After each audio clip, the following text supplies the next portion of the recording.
Hello, Altman Plants. Today we're going to be talking about our cactus and succulent tables. We'll be going over our flathead product, our dish gardens, and the black racks that we get to merchandise product on inside the stores.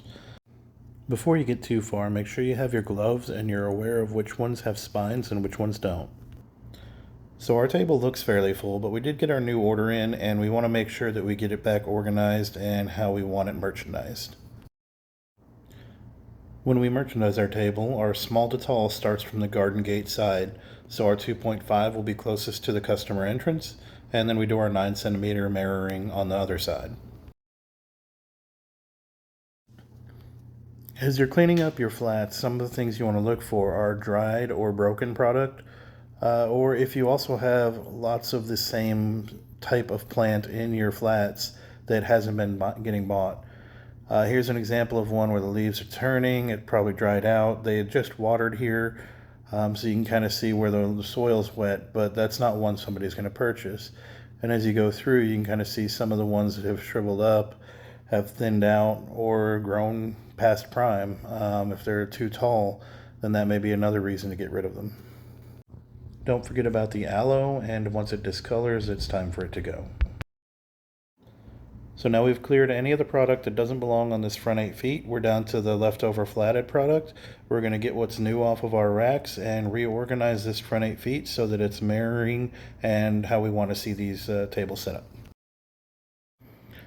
So now we're all set up, and you can see how our 2.5 and our 9 centimeter are all in a row, our succulents, our cactus, and our deco. Now we don't have 2.5 aloe, so we put mimicry there, so it still kind of matches. And normally we want to avoid vertical flats here, but when you end up with that little bit of room on the end, if we couldn't put our grafted here, they'd end up on a shelf somewhere, and now we want to try and be able to get some sales out of them. A couple of merchandising tips that we want to make sure that we take care of are, first off, making sure that we move our tags from the side to the front of the flat so that the customer can see the price, because some of these prices are different, and we want to make sure that everything's nice and visible. Another is moving the green first aid aloe tag over to the front of the pots to make it visible. As we get to the back part of the table, you want to make sure that you're culling through the product here as well. Dish gardens deserve the same treatment, and sometimes they're not looking so great. You can see some of those look like they were overwatered. Some of these are underwatered. And when you look at one product next to the other, one of them is going to get sold over the other every time. That one looks great. This one not so great. So that one's going to be stuck there probably on the shelf for days to come. You want to make sure that you go through the mixed cachets and look at the product on those as well, so that if there is some of it that's turning bad, maybe you can switch out small parts of it. But if it's all going bad, we want to make sure we get it scrapped out.